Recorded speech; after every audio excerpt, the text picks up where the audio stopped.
রাত তখন প্রায় ১টা। গ্রামের শেষ প্রান্তে এক পুরনো ধ্বংসপ্রায় বাড়ি, যার ভেতরে কেউ বছরের পর বছর পা রাখে না। লোকজন বলে এই বাড়ির এক ঘরে কালো চাদরে মোড়ানো একটা লাশ আছে, কিন্তু কবর দেওয়া হয়নি। তন্ময় গ্রামের নতুন এক তরুণ। চ্যালেঞ্জ নিয়ে রাতে একাই ঢুকে পড়ল ওই বাড়িতে। মেঝেতে ধুলো, ছাদের ফাঁক দিয়ে চাঁদের আলো ঢুকছে। হঠাৎ করেই সে এক কোণের ঘরে দেখতে পেল একটা লম্বা মানুষের আকৃতি, মাথা থেকে পা পর্যন্ত কালো চাদরে ঢাকা। তন্ময় ভাবল, এটা হয়তো কোনো কাপড়ে ঢাকা মূর্তি।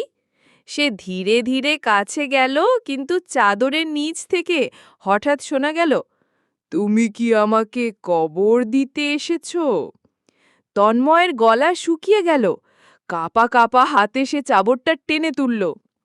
ভেতরে কোনো মুখ ছিল না, শুধু কালো গর্তের মতো ফাঁকা জায়গা।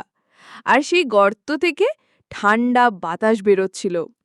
হঠাৎ ফাঁকা মুখটা ফিসফিস করে বলল, এখন তুমিও আমার সাথে ঢেকে যাবে। পরদিন সকালে গ্রামের লোকজন সেই বাড়ির ঘরে ঢুকে দেখে, কালো চাদরের নিচে এবার দুটো দেহ।